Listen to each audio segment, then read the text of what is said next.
दोस्तों, जैसे ही रात के सन्नाटा होती थी, एक महिला अपने कमरे से बाहर निकलती थी और चुपके से अपने ससुर के कमरे में चली जाती थी। और जब तक उसका मन करता था उसके साथ तो गलत काम करती थी, उसके साथ तो संबंध बनाया करती थी। और इसी तरीके से दोस्तों लगभग 2 साल का वक्त गुजर जाता है। लेकिन एक दिन जो महिला होती है जब अपने ससुर के कमरे में गई हुई थी तो वहां पे एक ऐसी घटना घटती है जिसमें एक भयानक कत्ल हो जाता है। और वाकई में दोस्तों जब इस पूरे घटना का खुलासा हुआ, उसके आसपास के इलाकों में जब लोगों को इस घटना की सच्चाई पता चली तो हर कोई सोचने पे मजबूर हो गए। नमस्कार, प्रणाम, मैं सर्वेश राज। कहानी शुरू करूं इससे पहले आपसे एक छोटी सी गुजारिश है, आप प्लीज वीडियो को लाइक कर दीजिए, साथ ही साथ चैनल को भी सब्सक्राइब कर लीजिए ताकि मेरा हौसला बढ़ता रहे। तो दोस्तों आज आपको जिस घटना की कहानी सुनाने जा रहा हूं, दरअसल घटना है उत्तर प्रदेश का एक जिला है कुशीनगर, और इसी जिला में एक थाना लगता है जटा बाजार। इसी थाने के अंतर्गत अहिरौली गांव में एक परिवार रहा करते थे और उस परिवार का जो मुखिया था उसका नाम था गुरु यादव। गुरु यादव के परिवार में उसके अलावा उसकी पत्नी जिसका नाम था गीता देवी, उसकी बहू गुड़िया और उसका एक बेटा था जिसका नाम दीपक था। दोस्तों जो दीपक के पिता थे यानी जो गुरु यादव थे वो चौकीदार थे, इसलिए ठीक ठाक उसे पेमेंट मिल जा रही थी और उसी पेमेंट से इसका घर परिवार चल रहा था। उसके परिवार के सभी लोग बड़े ही खुशहाल जिंदगी जी रहे थे, किसी चीज की कोई कमी नहीं थी, बड़े ही प्यार से लोग रह रहे थे। लेकिन 2 जनवरी को क्या होता है कि जो गीता देवी होती है यानी दीपक की मां होती है और गुरु यादव की पत्नी होती है वो कहीं गायब हो जाती है। कुछ देर तो किसी को उस पर ध्यान नहीं जाता है, लेकिन जैसे जैसे समय बीतता है, जब उससे किसी ने नहीं देखता है तो उसका जो बेटा होता है दीपक वो अपने पत्नी से पूछता है कि माँ कहाँ है। उसकी जो पत्नी होती है गुड़िया वो कहती है कि सुबह सुबह माँ जी एक व्यक्ति के साथ बाइक से बैठकर कहीं वो गई है। अब दीपक सोचता है कि हो सकता है किसी काम से मार्केट गई होगी, इसलिए इंतजार करने लगता है। उधर जो उसका पति था गुरु यादव वो भी अपने पत्नी के बारे में पूछता है तो उससे भी यही पता चलता है कि सुबह सुबह वो बाइक से किसी लड़का के साथ बैठकर कहीं गई है। गुरु यादव भी सोचता है कि वो मार्केट में ही गई होगी, थोड़ी देर बाद वापस आ जाएगी। इसी तरीके से दोस्तों ये लोग इंतजार कर रहे थे, लेकिन गीता देवी आ नहीं रही थी। अब परिवार के जो लोग होते हैं ये लोग को धीरे धीरे चिंता था वो बढ़ रहा था। देखते ही देखते दोस्तों शाम हो जाती है, लेकिन जो गीता देवी होती है वो वापस नहीं आती है। अब इसके परिवार का जो लोग होते हैं उसे चिंता सताने लगती है कि आखिर गीता देवी गई तो गई कहां। इसके परिवार के लोग थे, उसका जितना रिश्तेदार होता है सभी रिश्तेदार को फोन करते हैं। ये लोग सोचते हैं कि हो सकता है अपने रिश्तेदार में गई होगी, लेकिन जहां भी फोन करता है इसे पता चलता है कि वहां पे गीता देवी नहीं गई हुई है। अब रात भर दोस्तों ये लोग जहां तहां ढूंढते हैं, उसके आसपास का लोग होते हैं उसके घर पे भी जाते हैं, लोगों से जगह जगह पूछते हैं कि क्या गीता देवी आपके घर पे आई है, लेकिन हर जगह से उसे यही पता चलता है कि नहीं, हम लोग गीता देवी को नहीं देखे हैं। अब इसके परिवार के जो लोग होते हैं जैसे जैसे रात बीतती है ये लोग पूरे तरीके से परेशान रहते हैं, और जब सुबह होती है तो जो उसका पति होता है गुरु यादव वो थाने में चले जाते हैं। थाने में जाकर उसकी जो पत्नी होती है गीता देवी उसके गुमशुदगी का रिपोर्ट दर्ज करवाते हैं। पुलिस वाले को कहते हैं कि कल सुबह सुबह एक लड़का के साथ बाइक पर बैठ गई लेकिन वहां से वापस नहीं आई। अब जो पुलिस वाले होते हैं वो भी इस मामला के छानबीन में जुड़ जाते हैं, लेकिन देखते ही देखते दोस्तों 3 तारीख भी बीत जाती है, लेकिन उस महिला का कुछ भी अता पता नहीं चलता है।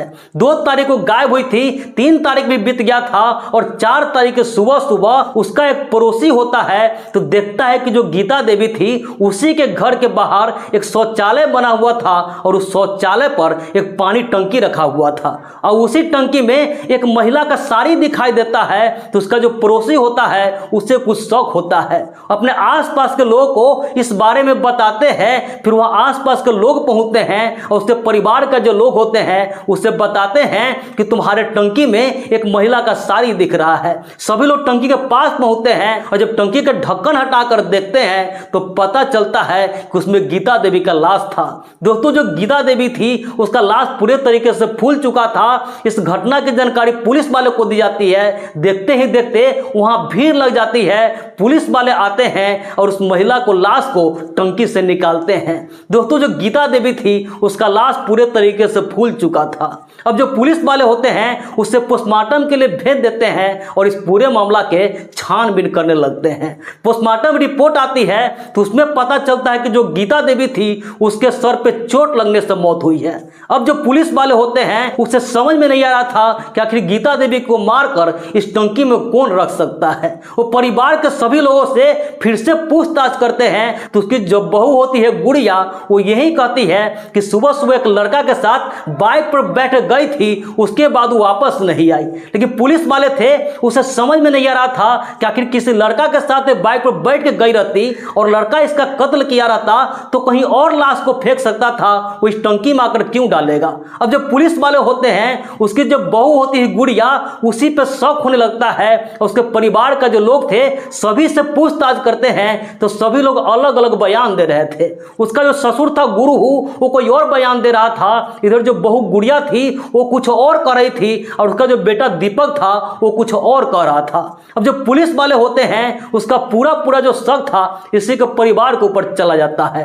वो जो गुड़िया होती है उसका ससुर होता है, उसका बेटा होता है, उसके परिवार के सभी लोगों से बारी बारी से सख्ती से पेश आते हैं। तो जो गुड़िया होती है और उसका जो ससुर होता है गुरु, वो दोनों टूट जाते हैं और सारी सच्चाई का खुलासा हो जाता है। दरअसल दोस्तों, आज से लगभग 2 साल पहले एक बार जो गुरु यादव था उसके पैर में दर्द हो रहा था।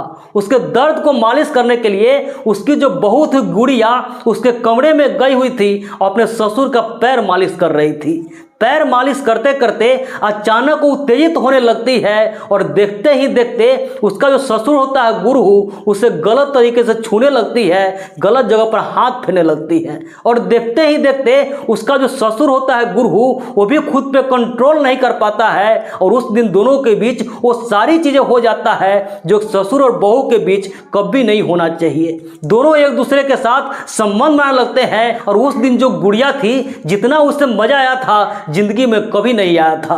वो इसके बाद दोस्तों अपने ससुर का दीवानी हो जाती है और इसके बाद से जब भी उसे मन करता था, रात के सन्नाटा होता था, वो अपने कमरे से बाहर निकलती थी और अपने ससुर के कमरे में चली जाती थी और जब तक उसका मन करता था उसके साथ वही सारी चीजें करती थी।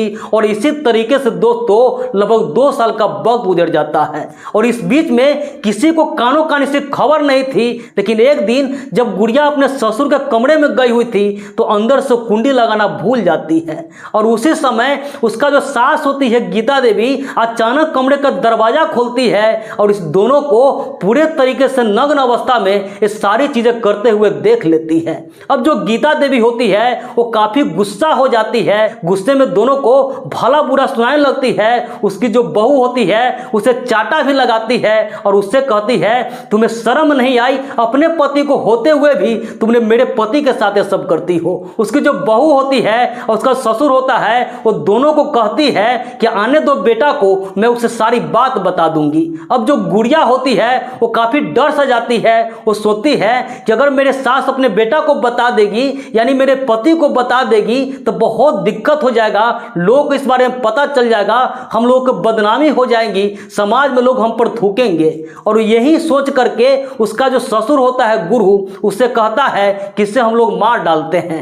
और इसके बाद दोस्तों जो गुरु यादव होता है और उसकी बहू गुड़िया होती है, ये दोनों ने मिलकर उसी के पास में लोग आग ताप रहे थे। वहां पे अर्ध जला सा लकड़ी था, उस लकड़ी से उसके सिर पे वार करने लगता है। वहां पे ईटा रखा हुआ था, जो ईटा आठा टूटा था उस ईटा से भी उसके सर पे वार करता है। अब जो गीता देवी होती है उसके सर से खून बहने लगता है और देखते ही देखते उसकी मौत हो जाती है। उसका जो खून था गुड़िया के सलवार पे भी पड़ गया था, उसके स्वेटर पे भी पड़ गया था। और इसके बाद दोस्तों ससुर बहू होते हैं, दोनों ने मिलकर इसके लाश को ठिकाने लगा देते हैं। इसका लाश उठा करके वो पानी का जो टंकी होता है, इसके घर के बाहर शौचालय बना हुआ था, उसी के ऊपर टंकी रखा हुआ था, उसी टंकी में डाल देते हैं। जब अगले दिन होती है तो जो बहू होते हैं और ससुर गुरु यादव होता है, दोनों मिलकर के नाटक करने लगता है, झूठ मूठ का आसपास के लोगों को और सभी रिश्तेदारों को ये दिखाने का कोशिश कर रहे थे कि गीता देवी कहीं गायब हो गई है। लेकिन शायद उसे ये नहीं पता था कि आज नहीं कल सच्चाई सामने आ जाएगी और पुलिस वाले उसे गिरफ्तार कर लेंगे। दोस्तों, जो पुलिस वाले होते हैं, गुड़िया और उसका ससुर जो गुरु यादव था, दोनों पर विभिन्न धाराओं के अंतर्गत मुकदमा दर्ज करते हैं और सलाखों के पीछे भेज देते हैं। तो दोस्तों, इस पूरे घटना पर आपकी क्या राय है? आप क्या कहना चाहेंगे? कमेंट करके जरूर बताइएगा। बाकी इस पूरे घटनाक्रम सुनाने का उद्देश्य किसी के भावनाओं को आहत करना नहीं था, किसी का भी दिल दुखाना नहीं था, बस समाज में हो रही ऐसी घटनाओं से केवल आपको जागरूक करना था, सतर्क करना था। तो मिलते हैं ऐसे किसी नेक्स्ट वीडियो में। जब तक के लिए जय हिंद, वंदे मातरम।